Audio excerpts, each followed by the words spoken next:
Welcome back, ladies and gentlemen. It's your boys over here at Three Man Weave. I'm your lovely co-host ZD in the building with CJ. We coming at you guys live, man. It's a Wednesday, February 25th, 7:35 p.m. Central right now. We feeling good, man. We back in business. We here to chop it up about hoops. We got Kuminga Chaos, obviously his first game in ATL. We're gonna talk about the Detroit versus the Spurs game. That was pretty interesting. Devin Vassell popping off, Wemby going crazy. Then we got a couple other interesting things, man. We're gonna get into the clutch player of the year as well, and we got the matchups. But CJ, how you doing today, man? How you feeling? I'm feeling good, bro. Just team got a dub last night. Wasn't pretty, but we were able to, scrape out the dub and, just ready to chop it up with you about hoops as always, man. Always appreciate your time and, appreciate everyone that listens and watches the podcast. We greatly appreciate y'all. So I'm doing great tonight, sir. Yes, doing fantastic. There you go. Yeah, no, it's good to hear, bro. I'm a little bit different setting today, but I'm feeling good as well, man. Just we've been pumping out the content, just doing well in that, and obviously getting a chance to watch our teams. My team did not play well last night. I wouldn't say we didn't play well. We fought hard, but just didn't end up getting the W. And then obviously for you beating the Raptors, I think it was, and then you guys are playing the Pistons right now. It's just been good, bro. NBA season is in full effect. We're almost down to the wire, like you said on Monday, just getting to playoffs. It's been interesting. But yeah, bro, just excited to chop it up. Uh, I don't know, man. Do you want to do the pod out of order today? Maybe start with Clutch Player of the Year Yeah. and kind of do it a little different. Yeah, we could do that for sure. Okay, bet. Let's get into that, man, All because right. I feel like people are going to click on this. They're going to want to hear straight about it.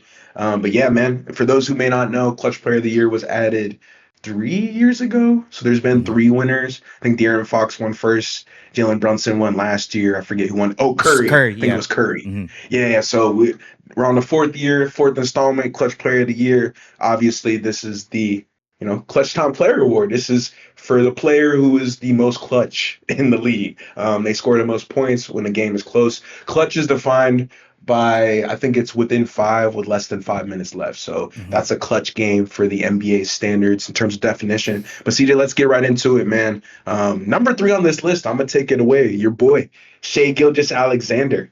Shai has become the closer for the Thunder and one of the best in the game, no doubt. Even with Shai missing games due to an abdominal injury, he still ranks second in the NBA in total clutch points with 128 points in clutch situations. So he's still getting to it. Me and you had actually a really good core memory that I had this year, the Pacers game. Just seeing, obviously, that late game, like seeing him in that moment. I think, what was that when he dropped a double nickel? Yes. It was early in the season.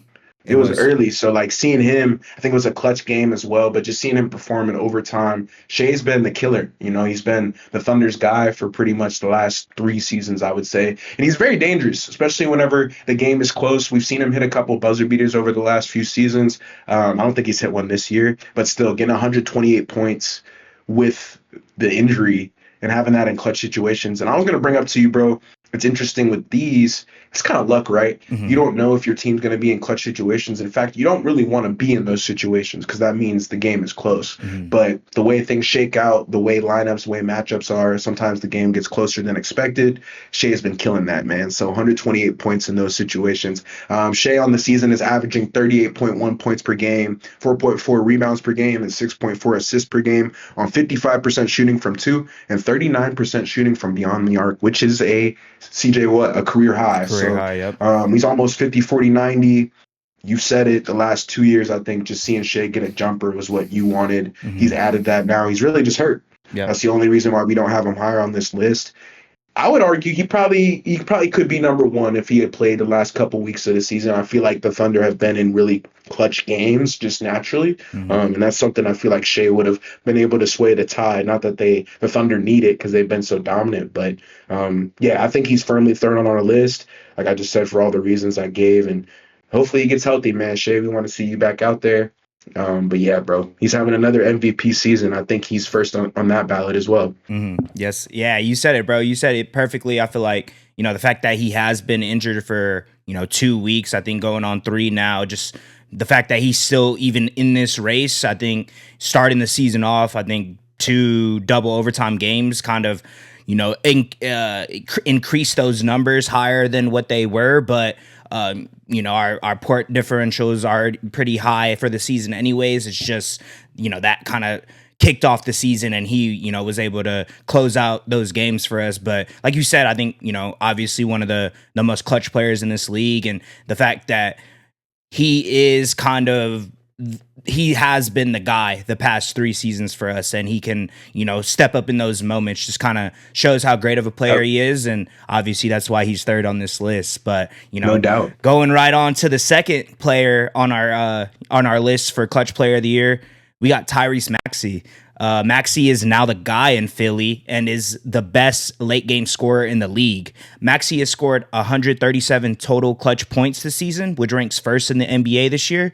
Tyrese is going for his first team All-NBA selection this year as he leads the league in minutes per game, 38.4, and is averaging 29.1 points per game, 4.1 rebounds per game, and 6.7 assists per game. Maxey has been dynamite in the clutch, and the only knock on his case for this award is his team's performance in clutch games. Unfortunately for the 76ers, Maxey's success in the clutch hasn't translated to wins, as the 76ers are 17-15 in clutch games this season. They played a lot. They played a lot of games. I was about to say, yeah, like pretty much I feel like any game, any time you see the Sixers on the slate for the night, it's more than likely going to be a close game. Kind of goes to show the type of team that they have right now, and where they're at in their timeline. But obviously Tyrese Maxey is the leading force for their roster, and he's been able to be dominant this whole season. It just hasn't really translated to wins. That's why he is second on our list right now. But if they can start winning those games and those clutch moments, then he could easily bump up to number 1. But just what he's been able to do, man, he's been incredible. We said it. He's in the conversations for the first. He's definitely going to make an All NBA team this year. Just what first, second, or third, where he's gonna sit in the place, but just what he's been able to do this year, man, has been incredible. And obviously he is the guy there now, so he is the one that the team is on his shoulders, and he's been able to hold up. Just performances haven't been able to win, but that's not Tyrese Maxey's fault. It's a team game, but he's putting them in those situations obviously to compete for wins. And like I said, if they had gotten a couple more wins in their clutch game records and whatnot, he would definitely be first. But as of right now, he's sitting 2 in our race right now. Yeah, I mean, you said it perfectly, bro. I think for me, it's the minutes. I think he plays. He's getting 39 minutes a game. It's just like, all right, that probably means that usually the longer that the starters are playing, the closer that the game is. That makes sense. So he's leading the league in minutes. The Sixers has also played a lot of clutch games this season. When I saw that number, I was shocked. 17-15, still above 500. Obviously, they've got some wins. Like CJ said, I think if it was a little bit more swayed to the win side instead of that loss side, making it even, I feel like Tyrese could be number 1, like scoring 137 points in those clutch situations kind of shows you the engine that he is offensively. And he's very gifted, bro. He's probably the quickest player in our league, the most agile, you could say. I think he has a really tight handle. And you saw the dunk on Ant, right? We got to talk about that. Oh, yeah. Just a nice punch out. I think him and VJ going together has been Daryl Morey's dream, hence why they traded Jared McCain, which we'll talk about later. Obviously, we've talked about it a little bit, but I don't necessarily agree with that. To each their own. Shout out Tyrese Maxey. He's been killing it this year. We need to show him love. Comes in firmly at second on our list. But the number 1 guy, man, somebody we just brought up, it's none other than Ant-Man, Anthony Edwards from the Minnesota Timberwolves. Anthony Edwards is our pick for Clutch Player of the Year this year. Among players with over 100 clutch points this season, so this includes Shea, Tyrese Maxey, Ant-Man, Cade, Jamal Murray, and Nikola Jokic. Anthony Edwards is shooting a blistering 57.7% in the clutch this season, which ranks first in the NBA amongst players with more than 100 clutch points. Wanted to talk on that a little bit. ACJ, he's been killing it, bro. He looks great. He's healthy this year. Even when he's had a couple knick-knack injuries, he's still been able to play through them. Him and Randall are usually game-time decisions, but they always end up going. I think it kind of shows their dog mentality, but Hey, bro, I think that shot on Case and Wallace, I know you remember it. Step back three. He's hitting contested shots in the clutch. If you get an opportunity to watch Minnesota in a close game, you should. They've been in a ton of them as well. Their record is also much better in the clutch, but they've just played a little bit less games than the Sixers. I just think Ant has grown a lot, especially from deep. We'll talk about that in a second. Edwards has totaled 121 clutch points this year, good for third most points in that situation, trailing only Maxey and Shea, who we've talked about, they're on our list. Edwards is averaging 29.6 points per game, 5.3 rebounds per game, and 3.7 assists per game on 49.8% shooting from two and a blistering 40% shooting from deep. So I think the last 2 years have he led the league in threes last year. Con Canuple's the league leader this year. I don't think he'll lead. I think Con will finish first. But Edwards will finish top 5 again. So it goes to show you he's a shooter now. He didn't come into the league as a knockdown three-point guy, but now he's on everybody's scouting report, no doubt. Somebody who's dangerous from behind the three-point line. I feel like Ant, like I said, he's just grown a lot. For me, the assists are one thing. I think the one hole in his game that he could definitely work on, we could bump that up to 5. I think that completely changes his game. But that's pretty predicated on Minnesota making shots, which clearly they've been able to do, but at times not, which is why they've played in a lot of clutch games and he's had to bail them out. But shout out Anthony Edwards, bro, as he finishes number 1 on our list. Minnesota's own. He's been killing it. I think the 5th spot for first team All NBA is going to be interesting. If everybody stays healthy, bro, we'll have to see. Does Maxey get it? Does Ant get it? Wemby? Who knows? Yeah. Who knows? Yeah, no, this I mean we say it every season, it feels like, but the talent in the league right now is incredible. And like you said, Ant, with what he's been able to do in the clutch, bro. The moment this season that kind of sticks out to me a lot, obviously he wasn't able to finish the game, but Christmas Day against the Nuggets, bro. Just the fact being down, coming back, him hitting a 3 to go to overtime, and then obviously we know what happened in that overtime. He ended up getting ejected, but just that moments, bro. I feel like anytime I see that the Timberwolves are in a close game and Ant has a ball, it seems like he's gonna make it. 9 times out of 10 is what it feels like, at least. And just seeing what he's been able to do with the roster, it feels like every single season he's just getting better. Obviously, improving the 3-point shot. His playmaking is the only hole in his game, but that being said, just the fact that he's able to improve every year and just get to the point, all NBA type player every single season for the past 3 years. And I think with the roster, it's only getting better. Julius Randle's doing fantastic this season, and I feel like DiVincenzo is kind of stepping up, and I'm expecting a big playoff moments for him this upcoming playoff whenever they start. But yeah, no, it's been incredible, bro. I feel like just I said it earlier, just anytime the Timberwolves are in a clutch game, it seems like he's always stepping up, and he is the one that is going to get the ball. And no matter what happens, they're always going to be in the game whenever Ant's on the court. So Ant Edwards, number 1 for us in the clutch player of the year race right now. There you go, bro. And yeah, I think he deserves to be here. I think the Timberwolves have performed well in the clutch, mainly due to him, and obviously being 3rd behind Maxey and Shea, and then shooting 60% in the clutch. Come on, bro. Number 1 in the league.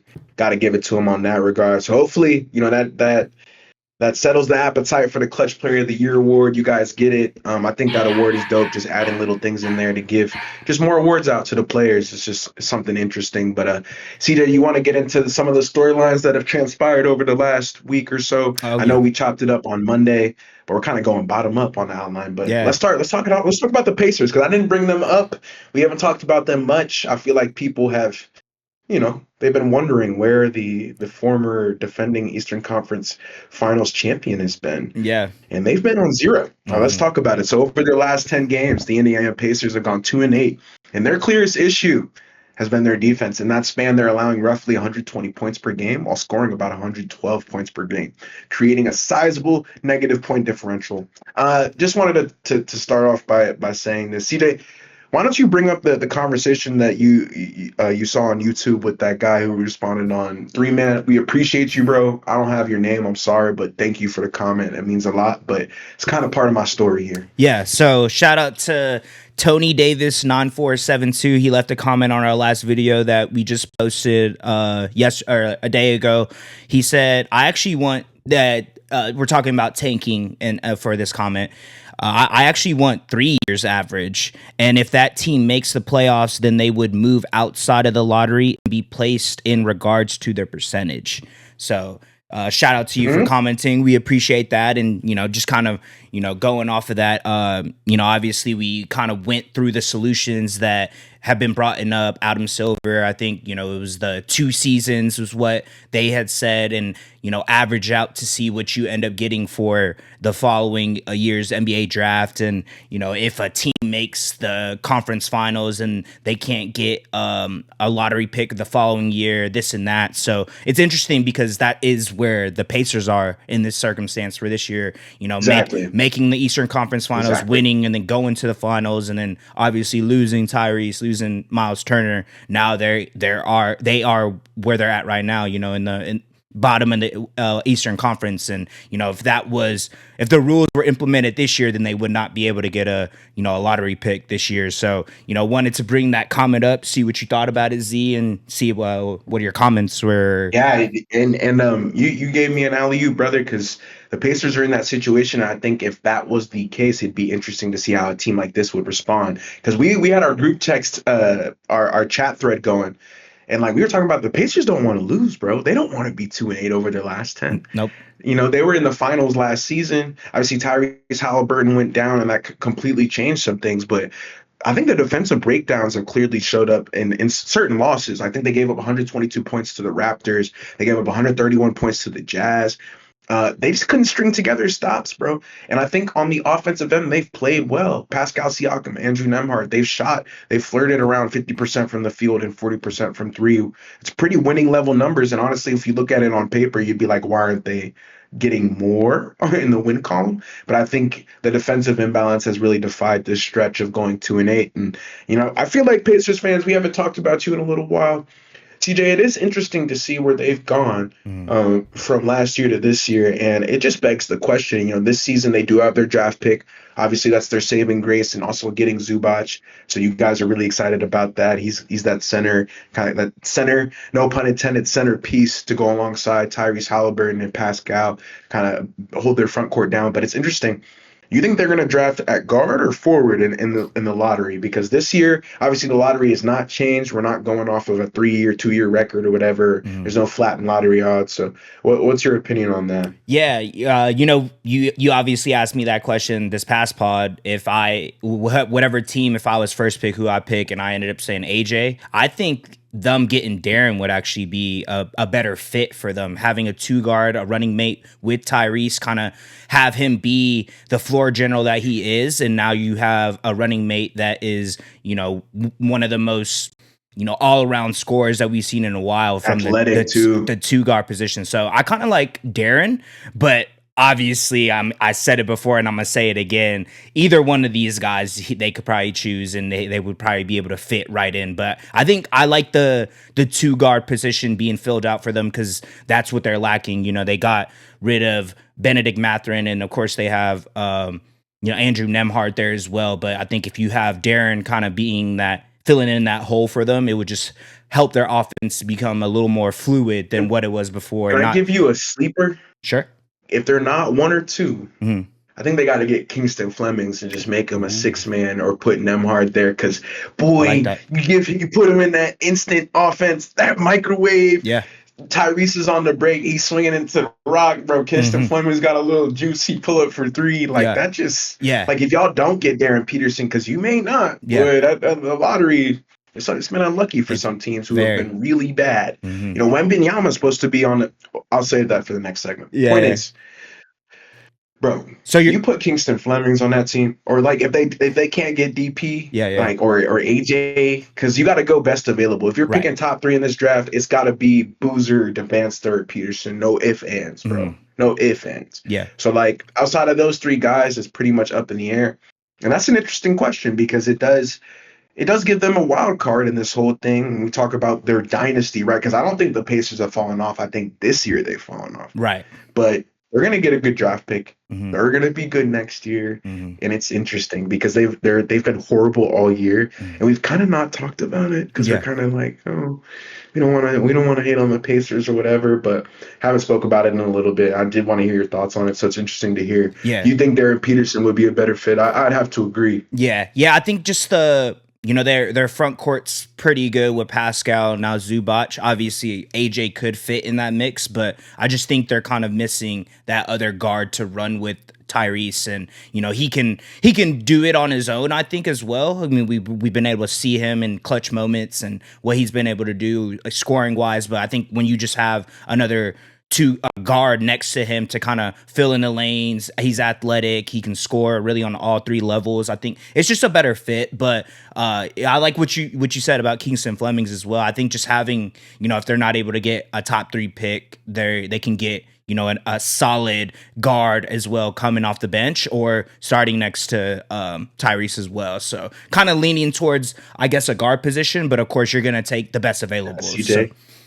Of course. And I think that's a whole other conversation for another day. But yeah, best available versus best fit. We've had conversations like that on this pod before. But I think if you're the Pacers, it's like go fit because you guys are already good.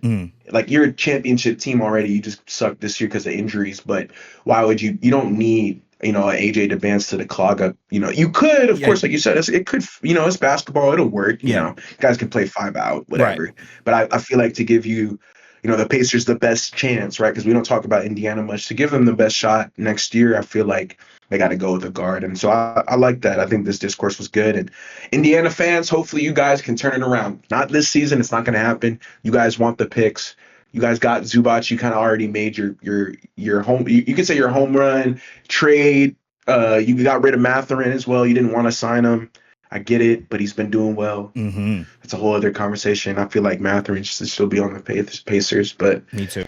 Hey, I don't know. Pacers fans, you guys are fine, but I think next year I think y'all are going to be right back in the mix. I agree. Celtics as well. I feel like that's going to be my early Eastern Conference finals probably. For next year. Yeah, I agree, bro. Like But the East is whatever. I was about to say, we had even with the Tyrese injury and Miles Turner's leaving, we still thought the Pacers would be decent, So the fact that they have fallen off, I think it kind of just shows where they're at this point in time, but I still think they're a good roster whenever Tyrese comes back, this following year. And they're not trying to tank. No, they're not trying to tank. Yeah, not down at all. And they're wanting to win games. It's just they don't have the talent to do right now. So excited to see who they end up pairing with Tyrese and Zubac and Pascal. So I'm ready to see what that looks like for them because that. For Pacers fans, that is y'all's saving grace. That's exciting. Y'all's hope for light at the end of the tunnel for the season. It's not the greatest, but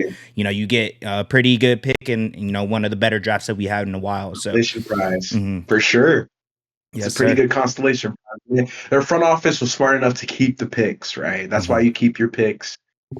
You don't trade away these 2028s and 2032s, and yeah. Heading into our next storyline of the week, you brought it up earlier, Z. It was Detroit versus Spurs, first in the East versus second in the West. The San Antonio Spurs defeated the Detroit Pistons 114-103 on February 23rd, powered by balanced scoring and control of the interior. Devin Vassell led the way with 28 points on an ultra-efficient 10 of 14 shooting, 7 of 11 from 3, while Julian Champagnie added 17, and the Spurs buried 12 combined threes between them. Victor Wembanyama finished with 21 points on 6 of 16 shooting in 36 minutes, but his impact went well beyond the box score. He dominated the paint defensively, altering drives, deterring rim attempts, and forcing Detroit into contested mid-range jumpers and late clock threes. On the other side, Cade Cunningham struggled to match that control, finishing with 18 points on 7 of 20 shooting, 1 of 6 from deep, along with 6 assists and 5 turnovers. While the scoring gap between Wemby and Cade was only 3 points, Wemby dictated the game defensively and physically, and Detroit never found a clean offensive rhythm because of it. I told ZD before we hopped on the pod, obviously we were shooting our pod on Monday, so we didn't get to watch it as it happened, but watched the recap and just Recap, yeah. seeing how good the Spurs are this year, bro. You know, I feel like we've been talking about it, you know, I really all know. season, and seeing how it's Steph obvious. Castle, I was gonna baby. say obviously it's Wemby, but it's all the other pieces around that have been stepping up this season. Obviously, Devin Vassell, I just brought it up, probably had one of his most efficient games this season from three and from the field. And He's a gamer. bro, Oh, he's good. man, He's just a gamer. all their players just fit perfectly with what they're trying to build around Wemby. You know, Keldon Johnson, you know, doing incredible on both sides, being, you know, a pretty good perimeter defender and just attacking the rim aggressively. You know, you said it, Steph Castle, bro. I think just what he can do on the offensive side, but it's really what he could do on the defensive side of the ball for me. You know, obviously he was giving Cade a lot of problems. I think he ended up blocking him, and, you know, he was guarding Cade close, and Cade ended up like shoving him down. Yeah. So it's like, it's little things like that. And I think that's why the Spurs have been so good this year, is because everyone has bought in on the defensive side of the ball and they're knocking down their shots. So it's a recipe for success for a young team, and a team that has a lot to prove to us this season. You know, they've been doing incredible, and, you know, going against the best team in the East, I think they kind of showed what they're made of, and the type of team that they can be when you know, we get to the playoffs. But this game, bro, I think, you know, I brought it up to you earlier. I think this is, you know, probably one of the worst games that Cade has had this season. You know, obviously he's been in the talks for MVP, obviously rightfully so, but, you know, in this moment he didn't do the greatest. You know, he was able to put up, you know, the stats, but just wasn't able to really get the offense going in key moments. And, you know, when you have, you know, Devin Vassell and then Champagny hitting big time threes, getting timely stops, I think that is what kind of altered the game. But, you know, I'm pretty sure I looked it up, you know, on the box score just to see how well they shot. I want to say they shot like 17% from three or something, and going against a team that, you know, is kind of baiting you to shoot threes. You know, when you have Wemby guarding the paint, it's kind of a tough situation for you to really beat the Spurs if you're not able to knock down those threes. So, you know, obviously the Pistons, these are the two hottest teams in the league, right? So the fact that the Spurs are able to get this win, I think that's 9 straight for them now. They're just kind of proving to us, you know, kind of what we were predicting at in our offseason files and kind of beginning of this year, just, you know, the potential of the team, what they've been becoming, and just kind of the roster construction that they've done. You know, they've done an incredible job, and, you know, like we always say it, we're not Spurs fans, but we appreciate good hoops, and they did it the right way. You know, they built through the draft and are able to get timely trades, and, you know, getting De'Aaron Fox, I think that's another huge pickup for them. You know, moments in the game where you need to get a bucket. He's a reliable scorer. Obviously, we talked about him when we talked about the clutch players of the year. He was able to get the first one, so he's able to thrive in those type of moments. So, that's a good point. You know, shout out to the Spurs, man. They're good now, and it sucks for us, but, you know, they're able to get it done, and it was a good game, man. Like I said, it's probably that game of the night. We only had 3 on Monday. Yeah, it was both teams, I think, shot, you know, sub 45% from the field. I think the Spurs just shot for over 40% from 3. However, Wemby had 6 blocks. Yes. You know, like you said, he was honestly, he's probably the best defender of our generation, like people our age. You just don't see guys who are 7'5", 7'6" able to cover so much ground. And another thing I wanted to bring up, I think the Ron Holland for Asar Thompson, JB Bickerstaff sub was interesting. I think Asar has been a 0, bro. He's been a 0 on the offensive end. Yes. And Ron Holland hasn't been much better. I think they baited Ron Holland into shooting threes. I think he's 1 of 6 from deep. And, you know, I love Ron Holland. I love Asar Thompson, but if those two guys can't get it done in a playoff scenario, that's worrisome. I think Detroit, you got exposed. You know, CJ didn't want to say it, but I'll say it. You know, you got exposed, and I think there's going to be a lot of work that you guys need to do on the back end before, you know, you can compete with some of these Western Conference foes. Because if we're being honest with you, I think the Spurs could potentially not gentlemen sweep them. I'll say not sweep them, but gentlemen sweep them, and they're first in the East. Yeah. You know what I'm saying? So I think there's a lot of work that needs to be done on especially on the offensive end, right? When we're going cold from 3, I think The Duncan Robinson addition helps a little bit, but honestly, if we're being honest, the Pistons starting five is not known for shooting threes. I think Cade is sub 35%. Tobias Harris is another competent shooter, but outside of him and Duncan Robinson, Duran ain't shooting no threes. We Nope. know Asar Thompson ain't shooting no threes. We know Ron Holland ain't shooting no three. Like, who can get me a three? Yeah. That's why Malik Beasley was so valuable. He hit 200 triples in a season. Yep.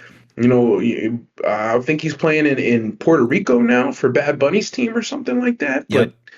But man, it makes you miss a guy like that. You need to knock down triples in a big time game, nationally televised, in which we're gonna be having a lot more of those games since NFL is done.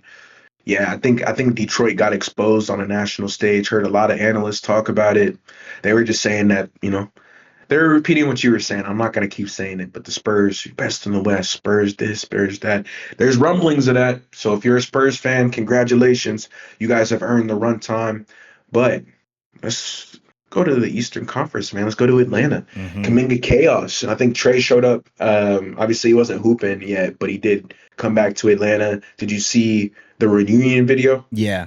Yeah, that was dope. I think he shed a little tear for that. It was pretty dope. Yeah. I feel like, I don't know, man. I feel like Trae don't get the love that he deserves. Cam sent us something, and again in our group text thread, but we did, the best players on each team, but we split them up by the divisions. And I actually chose Trae Young for the Atlanta Hawks, like out of all Hawks all time, including Dominique. Just feel like Trae did so much for them, bro, as a franchise. And I know it's not the winning standard that y'all wanted, but getting out to the Eastern Conference Finals, plus all the moments that he gave y'all, the game winners, bowing in Madison Square, like you can't say that that's not great. Hall of Fame great. So do want to give him his props, even though he's not really hooping for the rest of the year. I think he's done. Yeah. So yeah, we're not really going to see Trae.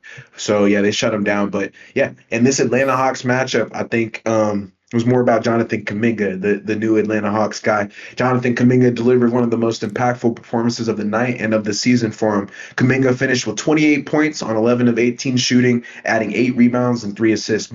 Hey, Jalen Johnson was out, so that is a little caveat. Do want to bring that up before we just start like, oh my God, Kuminga saved the day. But I do want to give him some props because, we've talked about the chaos that he was dealing with on the Warriors, and I want to close this book for him. So he was attacking downhill consistently and converting through contact. He also went 6 of 8 from the free throw line, showing aggression in the paint that forced Washington into rotation and for them to commit fouls. Atlanta shot just under 50% as a team, but Kuminga's efficiency and ability to score in isolation during a key third quarter possession helped swing momentum. Down the stretch, he actually scored 8 fourth quarter points, including a transition finish that extended the lead to multiple possessions. His plus-minus led the Hawks starters. That says a lot about it. I'd say that says a lot about it. Oh, yeah. For the night against Washington. This game was also the first time Trae Young returned to Atlanta after being traded away from the Hawks, which we spoke about earlier. I feel like this game was more about. I feel like Jonathan Kuminga, we've all known that he is this type of player. He can give you 30 points. Steve Kerr, you're on the record, bro. I don't think he really used them right. I think this is why Atlanta traded for him. They got rid of Porzingis. Obviously, that trade, I think it included Buddy Hield as well. But they were able to get another 3-point shooter. Buddy Hield's been on and off. But I think Kuminga, sort of a diamond in the rough, and it's another long forward that they'll be able to utilize alongside Jalen Johnson. And even though they'll be small, I think that small ball lineup proved pretty fearsome against the Wizards. That's not saying much, but I think when they get a chance to actually play against a real Eastern Conference opponent, I feel like Atlanta will get a chance to show that their small ball capabilities. We know Dyson Daniels hasn't had the best offensive season or the best defensive season, but I feel like when you got him out there with Nickeil Alexander-Walker, you got Jalen Johnson, you got Kuminga, obviously you got a couple other guys, a couple other pieces, Okonwu, right? I think Okonwu's been, I would say, a key X factor for them this season. Definitely taking a step in the right direction for his development. But yeah, seeing Kuminga fly around, actually be in the rotation, I was able to catch a quarter or two of this game, and I was excited, bro. I know we spoke about it on this pod, but for those who don't know, we were kind of talking about the disaster and what the Warriors dynasty is going to look like. But I think it was always unfair that he wasn't getting playing time, and just seeing him getting playing time on the Hawks kind of I saw joy. Mm-hmm. Saw joy. I saw a lot of smiling. And so Mm-hmm. I haven't seen him smile like that in a long time. And so it was cool for me as a basketball fan, just seeing somebody who I know is capable of doing a little more, get that chance to do that. Cause that's always cool to see. So shout out Jonathan Kuminga. Had to bring it up, man. Just close the book on you for the season. We probably won't bring you up too much, but just that whole saga is over and you're finally able to move on and go to a franchise that appreciates your game, brother. So good win versus the Washington Wizards. Congrats. Yeah. Yeah, no, it's I think it's like you said it, bro. Like we knew the type of player that he could be. He's just not wasn't getting the opportunity in Golden State. So the fact that, he is able to actually get run in Atlanta, it kind of shows this is his like prove it to, the world type of vibe, and I think he's going to be a great piece for them, not saying it's going to make a huge difference for them this season. They still have a lot that they got to figure out with, Jalen Johnson being out and kind of gave him the opportunity to do what he did the other day. But just whenever they do end up getting everyone healthy and, they end up getting their roster, I think he's going to do what we knew that he could do. He's just getting the opportunity. And, I'm glad that Minutes. Yeah, the minutes. Yeah. And I'm just glad that, he was able to have this type of performance the other night. I think everyone was kind of like, oh, where's Kuminga? Why isn't he doing this? Why isn't he getting playing time? And, like you said, I think it's just Kerr not giving him the opportunity, the minutes to prove himself. But now he's on a roster that, like you said, actually wants him on the team and is going to be a piece for them for the foreseeable future. Yeah. So, shout out to Jonathan Kuminga, man. Yeah, good for him. I think JK deserves it, bro. I was tired of him cooking my Lakers in the West. Speaking about them, bro, I think we lost to the Magic last game. We're now 34-23. We're still fifth in the West, so can't complain. But we lost to the Magic 110-109. We came up just short. Despite a strong performance from our stars, Luka filled up the stat sheet. He got 22 points, 15 assists, and 9 rebounds. Despite shooting, I think 8 of 24 from the field. That was the thing in this game, bro. Our Achilles heel was our offense. I've spoke to you about this. I was saying it, bro. Post All-Star break, we got to focus on defense. Well, our offense has gone out the window. I think we're bottom third in the NBA over the last 5 games in offensive rating. I think we're scoring 114.8 points per possession, which we've just never been that low. But we're just not scoring the ball at a high clip. Paolo Banchero had a 15-point third quarter, which kept the game within reach. I feel like, I was talking a little mess to you about this before, but I'll give him his props. He has had a good post All-Star break. What were the stats, CJ? I forgot. 30, 31, 16, 36, something else. Yeah, it was some 36. 26. Yes, 36. Thank you. Yeah. Yeah, he had a couple big scoring performances, so I do want to give him his props. But I think for us, it was Luka not being able to shoot well. And then, I got to be honest with you guys. I'm not too proud of this here, but we got to stop talking to the refs. Him, Austin Reeves, LeBron, that is another issue that's now bleeding into the game. And I got to bring it up on the pod, but I'm seeing Luka go up, get fouled, throw it off the top of the backboard. He's arguing with the ref as the play is still going on. I'm seeing Austin Reeves go to the cup strong, but do some weak layup, fall back, laying on his face, and then the whole time, the ball, like the game is live, bro. The ball is in play. You guys are arguing with the ref. It doesn't make any sense, bro. And I'm tired of watching it. LeBron scored 21 in this game, and Aiden also added 21 and 13. But all of those numbers are solid, but we just couldn't close it out in crunch time. And I think we don't deserve to win these games. I think over the last 23 games, we're like 11-12, sub 500. We have not been playing good basketball, but I think some of that is our body language, this attitude, like some of it has nothing to do with how we're performing on the court. And that's something that's really getting to me. Like I said, Paolo had that 15-point third quarter after we squandered a double-digit lead earlier that LA had. I think it was 12 points at one point, and then they ended up tying it. So we also had the final possession, but we were unable to convert. I think LeBron missed a potential game-winning shot at the buzzer after Luka Doncic, for some reason, passed up a wide-open 3.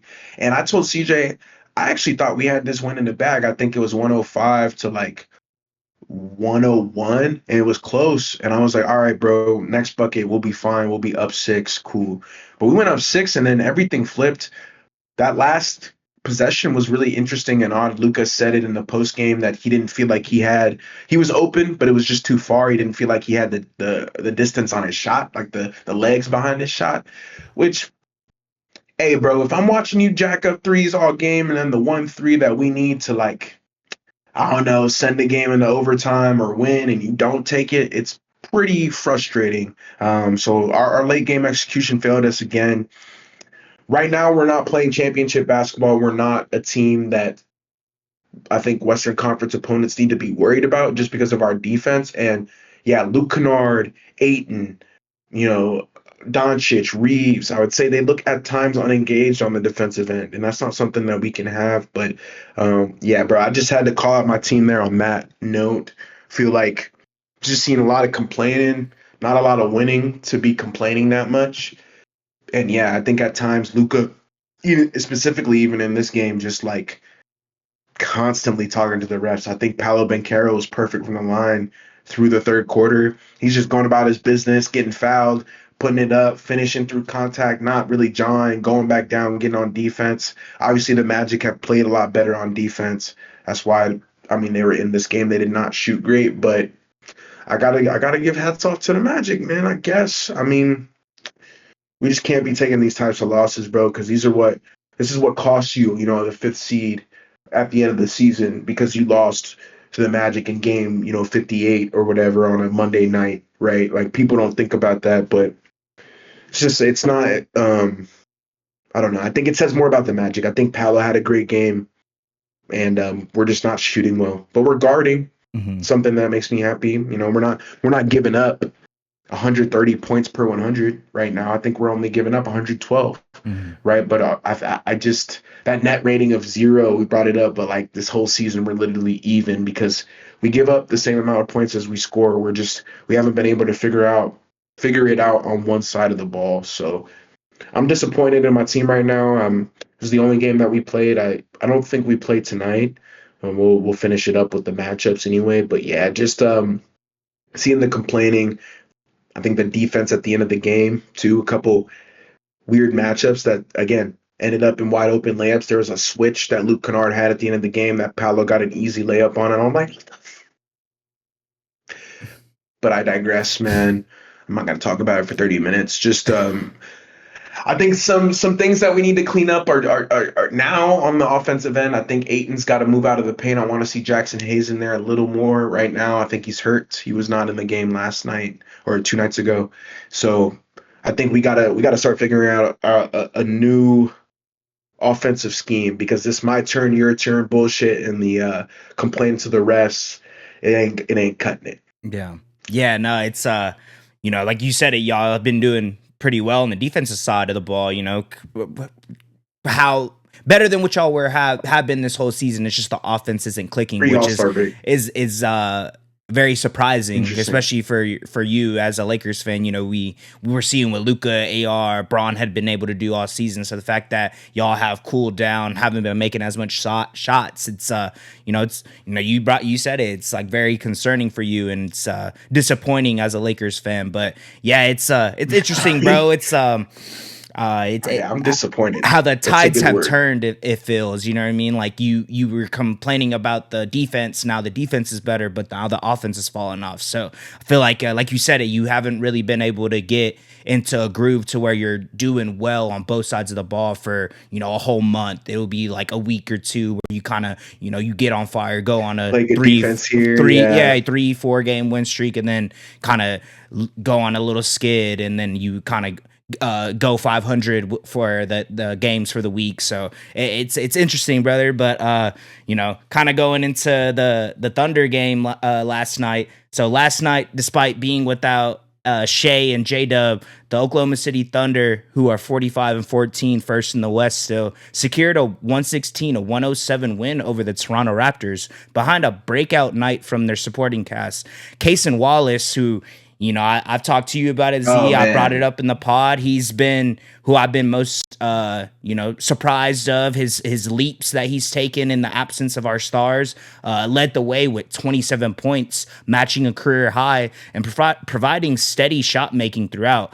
Isaiah Joe completely flipped the game in the third quarter, erupting for 19 of his 22 total points in that period that was to it. spark Yeah, separation. Yeah, I think he ended up hitting, he was 5 for 7 from three in that quarter alone. deep. So Yeah, shout out to him, yeah, bro. He's another one of the players that, just kind of can shift the game, obviously. I think, we ended up getting 24-point lead in the third quarter. And then, with a minute left, kind of offense went a little cold to end the third quarter, and then even to begin the fourth, man, they were able to storm back, ended up tying the game 101 to 101 with 4 minutes left into the game, obviously blowing a 24-point lead like I said earlier.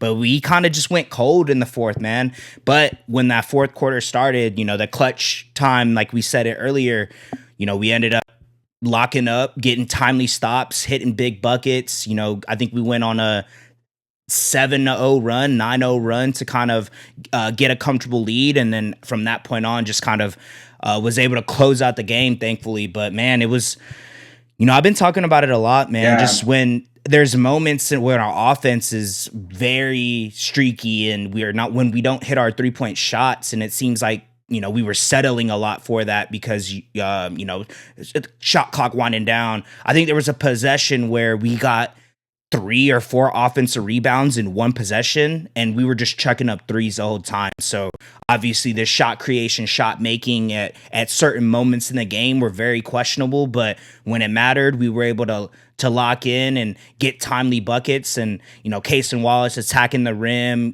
I think he was able to get 2 layups, and then I think Cason Wallace went on a damn near like a 7-0 run himself in that run. So he's been incredible, bro. I think last game he was able to get 20 and 10 assists, which was his career high, and then he ends up tying his career high in points this game. So he's been fantastic. He has not been the issue, but I think it's just being down so many men right now. It's it's hard to really expect a spectacular performance from all of our guys, but we were able to get timely stops, and I think that is what has been keeping us in a lot of these games. And we're able to scrape out with these wins in the absence of Shea, J-Dub, and then I'll talk about the injuries that we have for this upcoming game, or the game that we're playing right now against the Pistons. But just, yeah, man, it's just been incredible, man. Like I said, being one of the deepest teams in the NBA, if not the most depth, and just seeing how everyone has been stepping up. Lou Dort was able to provide 15 points, and obviously he's playing physical defense. And iHeart was able to get 11 points and 9 rebounds, helping OKC control key possessions late. The Thunder's depth and third quarter surge ultimately carried us to this win, proving they can generate offense and maintain defense intensity even without their 2 primary scorers. So, yeah, man, it's just a great win. I thought this was one of those, because yesterday, Tuesdays, we have our PCT day, so we were shooting. I was kind of like in and off of watching it, and then before I know it, they go on a run in the fourth quarter, end up tying it. Yeah. And I'm like, of course, but bro, same, bro. I'm looking up and I'm like, why are the Magic still in this damn game? Exactly. But I think they stole a game. Yeah, bro. It's, only scoring 18 points in the quarter and still being able to get a dub. It's not the prettiest, but I'll take it, bro. I think it, like you said, it shows a lot about our team and what we're made of. So it's very hopeful for me, and I'll keep saying it until, our guys return. But just the fact that we are able to play, with our second, third units, essentially still competing with, one of the better teams in the Eastern Conference, at their home, So I think it's just a quality win for us. It was a good test, we're on a little road game skids right now. So we're going against the Eastern Conference, and, we're going against, some of the best in the league. So shout out to the boys, man. I always talk about it. The depth is incredible. And, I just think it's moments in the game where the offense gets kind of ugly. I'm gonna be quite honest. It just doesn't look like it's a good flow. Obviously, missing Shea is a huge hole, but we've been able to still get these dubs, and that's what I've been most impressed with. You know, I keep telling you, Z, just seeing who is going to be able to do this in moments, you know, during the season, and to kind of prepare me for the playoffs, because you know if they're able to step up without, you know, their guys, they're going to be able to do it when they're there, you know? So it gets me hopeful for that, and just kind of waiting for our roster to get healthy. If that happens, you know, at this point, you know, I don't know, you know what I'm saying? Cause we've been dealing with all season. So we'll see, but yet to be seen. You know what I mean? But, you know, Crusoe Yeah, has always been our X factor as well, but just, it was what Isaiah Joe was able to do in that third quarter. And then just Cason Wallace being able to, you know, tie his career high was what did it for us in this game. And, you know, we were able to get this dub against the Raptors, bro. So quality win for us. And, you know, we were able to get a dub. So anytime we could do that, you know, I'm a happy man. So just the Thunder have been really good. I feel like Cason Wallace he's gonna play himself into a $40 million contract. Okay. Yeah, definitely. You know, we'll have to see. That's yet to be seen. But like you said, people haven't been healthy. So I think it's giving guys the opportunity to play better. Yeah. You know? So yeah, you got it. Shout out to the boys, man. But you know, going into the last bit of our slate, you know, we have the previews. Yeah. So, you know, we got to start off the night, man. We had we have the Thunder versus Pistons. It was at 6:30 tip off. The Thunder missing Shea, AJ Mitchell, Jalen Williams, and Thomas Sorber. Crusoe listed as a game time decisions, and the Pistons are missing Isaiah Stewart. Some storylines for this game, man. This is the first matchup between the Pistons and the Thunder this season. Over their last 10 games, the Thunder are 7-3, and the Detroit Pistons are 8-2. Over that same span, Detroit ranks second in the NBA in overall net rating with a plus 14.1, and the Thunder ranks sixth in the NBA in overall net rating with a plus 8.5. Last year, the Thunder defeated the Pistons 119-103 behind 33 points from Shea. Without him in the lineup, can Detroit top OKC? Man, you know, this is we'll see, bro. I'm not gonna lie, when I saw the injury reports and everybody, you know, I don't want to use that as an excuse, but Detroit is pretty much fully healthy. If Isaiah Stewart wouldn't have gotten to that fight, then they would have everyone. I'm always gonna rock with the boys, so I'm gonna say yes, but I just don't think realistically it's going to be tough for us. What I saw yesterday going against the Raptor crowd, the firepower, bro. We just don't have enough to be able to keep up with everyone. Obviously, this is a very physical team that, you know, has a good defensive identity that is going to, you know, bump into us, you know, dive for balls. They're going to do all these things that are going to make the game a lot harder for us to really win this game. But, you know, if we get another performance from Isaiah Joe where he pops off in a quarter, you know, I'll never count us out, but, you know, this is one of those games, man, where it's just timing of our injuries and how hot the Pistons have been. It's not the greatest matchup for us, but I think, you know, I'll never count us out. You will never see me going against the Thunder in any of these pick'ems, I guess. But yeah, this is a tough one, bro, and this is a great test for us. Like I said, being on our Eastern Conference road trip right now, and you know, obviously Detroit is one of the hottest teams in the league. Obviously losing to the Spurs the other night, but you know, this game is against the best team in the West, and it's going to be a tough challenge for us, but I'm rocking with the Thunder, man. You know how it is. I'll never root against us, but it's going to be a tough one, man. When I saw, obviously, Shea missing, Dub missing, I think iHeart ended up missing this game as well. You know, we're down, you know, 3 of our starters and one of our 6 man. So it's going to be a tough match, but, you know, I'll never count us out. It's just going to be tough, you know, especially if we're not able to hit threes. And, you know, Detroit, we're both coming off back-to-backs, but, you know, Detroit had a pretty poor performance yesterday. I'm assuming that they're going to, you know, not have that happen again. Step it up, yeah, they're going to, you know, tie some things up, you know, loosen the ends and, you know, probably play a great game. But I got to rock with the Thunder. I know it's just hoping, and, you know, I can't go against them, but it's a tough one, man. But it's going to be probably one of the better games of the night, I would say. You know, we have some pretty good games, to be honest, but, you know, anytime the Thunder play, that's always going to be my game of the night. But I got the Thunder in this one, but it's going to be a tough one. Yeah, I'm gonna take the Thunder too. I feel like Detroit just struggled from the field. I'm not sure of the game. Obviously, we've probably been doing about the hour now, so I'm not too sure. I know it's deep into it though, so we'll have to see. And whenever that wraps up, hopefully you get a chance to watch that recap. But next game for y'all, man, Spurs versus Raptors. The Spurs are on the road and the Raptors are at home. The Spurs are missing Mason Plumlee, and then the Raptors listed Scotty Barnes as a game time decision. So hopefully he ended up playing. This is the second matchup of the season between the Spurs and the Raptors. In their first matchup, San Antonio defeated Toronto 121 to 105. Over the last 5 games, San Antonio ranks first in offensive rating, scoring 124.5 points per 100, and they rank first in defensive rating, allowing 104.2 points per 100. Toronto, over that same span, ranks 19th in the NBA in offensive rating, scoring 111.4 points per 100, and they rank fourth in defensive rating, allowing 106.2 points per 100. Raptors have been playing a lot better on D. We've talked about them sparingly throughout this season. I feel like they've had, I would say, this has been a rejuvenating year for the Raptors. I saw IQ get a 30 ball versus the C's.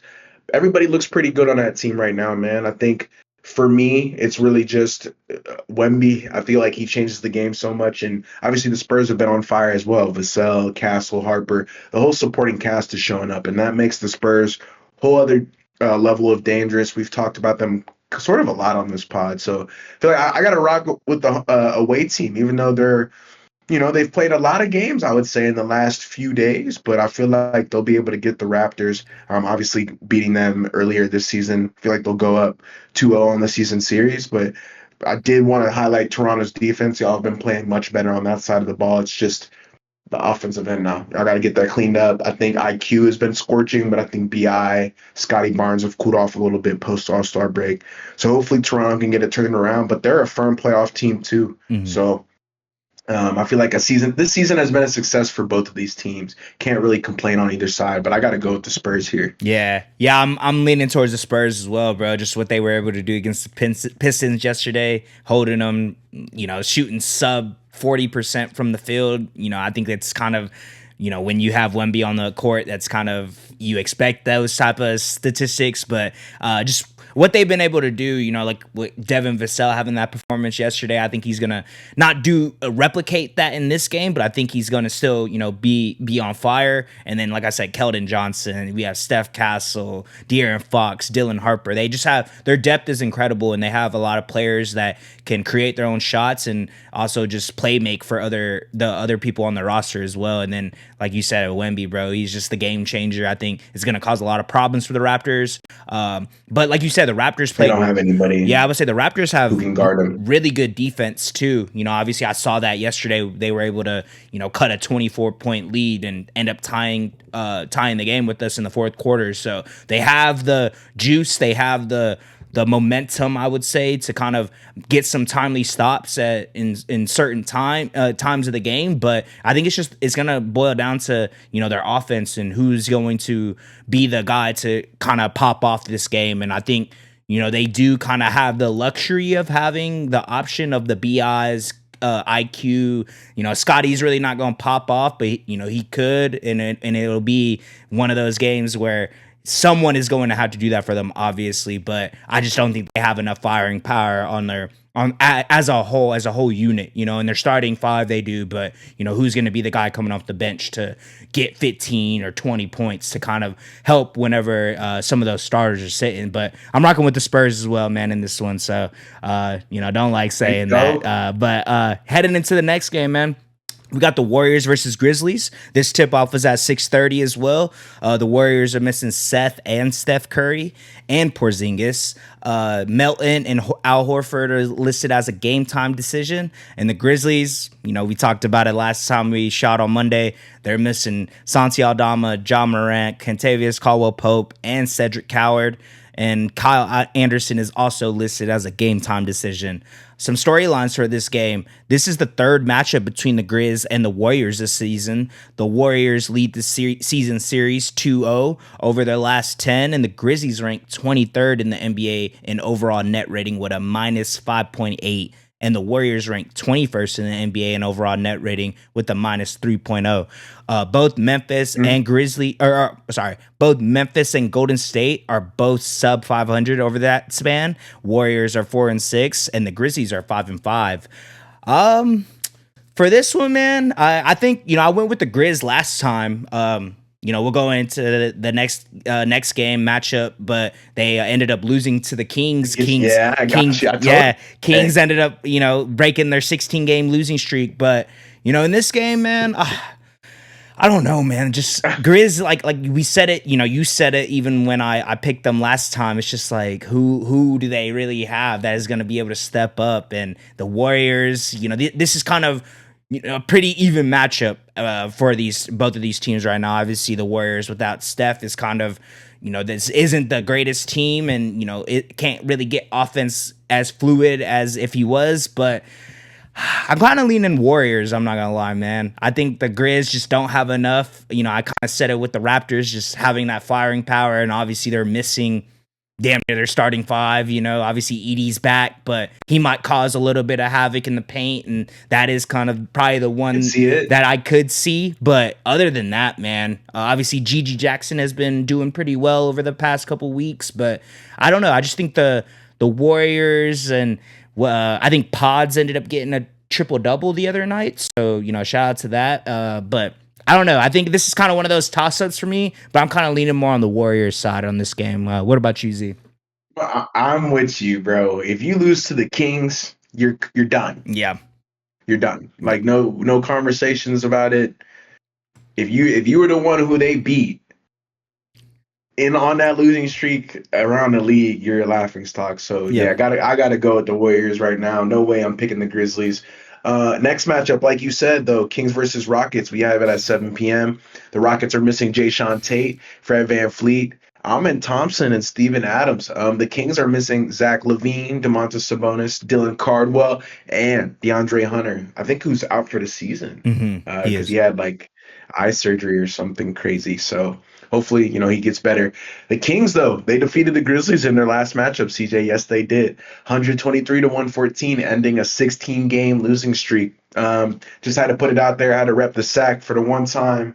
Obviously, they got some players. That's what I said. Maxime Reynaud, Westbrook, DeRozan, they were able to get it done, and that was enough, man. And it's good for you to get a W in a locker room. I will say, like, if you've been losing that long for a month straight, it feels good to get a win, even against the Grizzlies. I'm sure those guys enjoyed their night last night.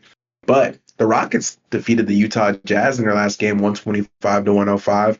They, too, also cleaned up some of that stuff. We had that segment, the Houston We Have a Problem segment. They were able to get a W. Obviously, the Jazz weren't playing anybody in that last game, so I don't really count it, but a W is a W nonetheless. This is the fourth matchup of the season between the Kings and the Rockets, with the Kings leading the season series 2-1. The Rockets are 6-4 over their last 10 games and hold a +1 net rating, and the Kings are 1-9 over their last 10 games and hold a -12.6 net rating. So flip-flop teams right now. Obviously, two teams heading in different directions. I'd argue the Rockets are starting to cool off, though, as well. I got to go with the Rockets, brother. Obviously, being at home, I think anytime KD's in the lineup, you got to pray on that and Şengün, right? I think that duo is just a lot better on the offensive end. They are missing Amen Thompson, who has had his moments at times, but I feel like Reed Shepherd will be able to step up, and their defense is a lot better. They'll be able to lock up on that side of the ball, whereas Sacramento just really struggles defensively. Clearly, holding that -12.6 net rating, it means they give up a ton of easy looks. I think they're giving up over 120 points per 100 over their last 10 games over that span. So, yeah, it hasn't been the greatest on the Kings side, but I do want to give props to them because they were able to get rid of that horrible stink, that 16-game losing streak, not win streak, losing streak. Yeah. It's the longest in the NBA over that time frame, and they've been able to finally get rid of that. So shout out the Kings, bro. But yeah, I got to go with the Rockets.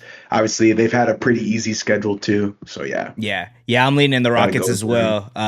Like you said it, KD, Şengün, obviously Amen's out, but I think, like you said, it'll give Reed Shepherd an opportunity to kind of show what he can do. And going against the Kings, where they don't really play defense, they're missing, a lot of guys. Two of their starters are out for the season, and I just don't, they have a little bit of juice, but I just don't think it'll be enough to be going against the Rockets. And, Houston's home. So, I know Toyota Center gets rocking. So I'm leaning the Rockets as well, sir. Going into this next matchup, it was the Cavs versus Bucks at a 7 p.m. tip-off. The Cavs are missing Max Strus. Evan Mobley is listed as a game time decision as well. And the Bucks are missing Giannis and Taurean Prince. Some storylines for this game. This is the third matchup of the season between the Cavs and the Bucks. And the Cavs lead the series 2-0 with an average win margin of 8.5 over their last 10 games. The Cavs rank 4th in the NBA in overall net rating with a plus 11.5. And the Bucks over that same span ranked 12th in the NBA with a net rating of plus 1.4. Over their last 10 games, Cleveland is 8-2, third in the NBA, and Milwaukee is 7-3, who are fifth in the NBA. I think James Harden, I was cooking. gonna say James Harden. I think he ended up fracturing his hand. So I think he's playing. What? When? It was earlier today. I think or yesterday, something like that. They had released it, but I think they said he's still playing. So he's gonna play through this injury.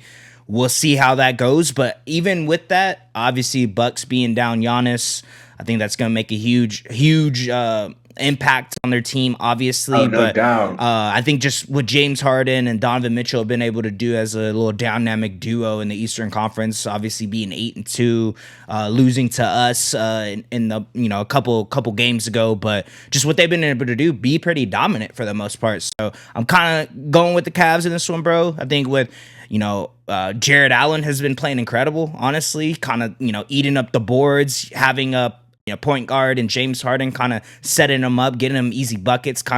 He seems like he's kind of rejuvenated in a sense in this post All-Star break. So I think I'm leaning the Cavs. Don't know what this injury for Harden is gonna affect his game. Obviously, I didn't even see that. Yeah. I'm not gonna lie. I saw that he had fractured his hand, but I didn't know I wasn't expecting him to go, and then they said he's still gonna play through it. So we'll see what that looks like for them, but still gonna leave the Cavs regardless. Obviously, Donovan Mitchell, being one of the best players in the league. I don't like that. Yeah, he could get hurt or something. Yeah, he could really hurt himself. Yeah. My goodness. But going with the Cavs, man. They just been on fire. But that James Harden injury, we'll see how it ends up going for him.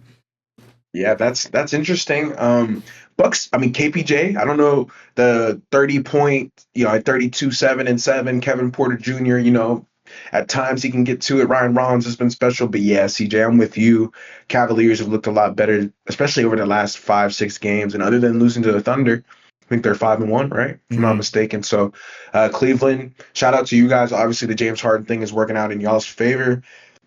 I did want to make a segment on that, but I feel like we've talked about Cleveland a lot, so they're gonna have to wait. But going on to the last game of the day, man, we got the Celtics versus Nuggets at 9 p.m. The Nuggets are at home, Celtics on the road. The Celtics are obviously missing Jason Tatum. He's out for the season. Hey, barring they don't come back in the playoffs, because that would be crazy. Jaylen Brown is listed as a game time decision for this matchup. The Nuggets are missing Peyton Watson and Aaron Gordon. Jamal Murray and Julian Strawther were listed as game time decisions, so hopefully they end up going in about 15 minutes here. Storylines for this game, though, this is the second matchup of the season between the Celtics and the Nuggets. The Nuggets defeated the Celtics on January 7th, 114-110. Over the last 5 games, the Celtics rank second in the NBA in terms of win-loss record, as they are 4-1 over that span.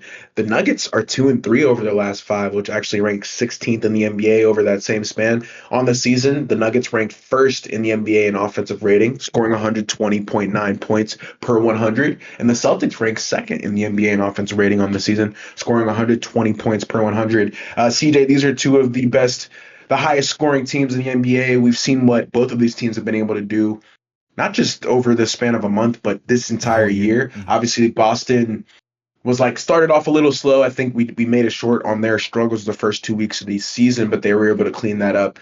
And then the Nuggets are kind of going through their lull right now. I think they're 500 over their last 24 games, so I think they're 12-12.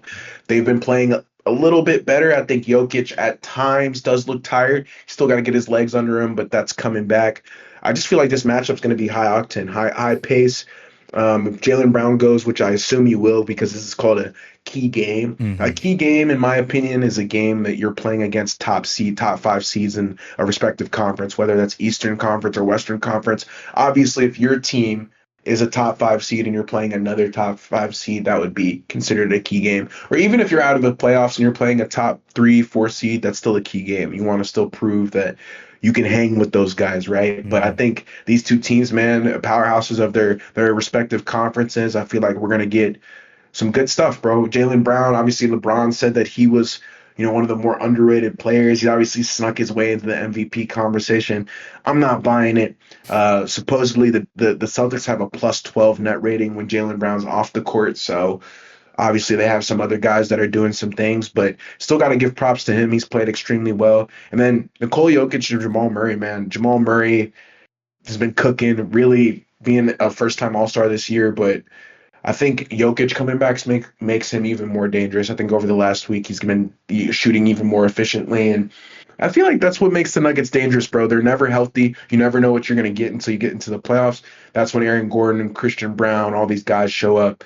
Outside of Cam Johnson, I think the Nuggets season has been a success, including the Nikola Jokic injury, because without that happening, I feel like they could be, threatening the 1 seed, but they're not because they lost their guy. So that's what happens. Mm-hmm. Yeah. So who? I gotta go with the.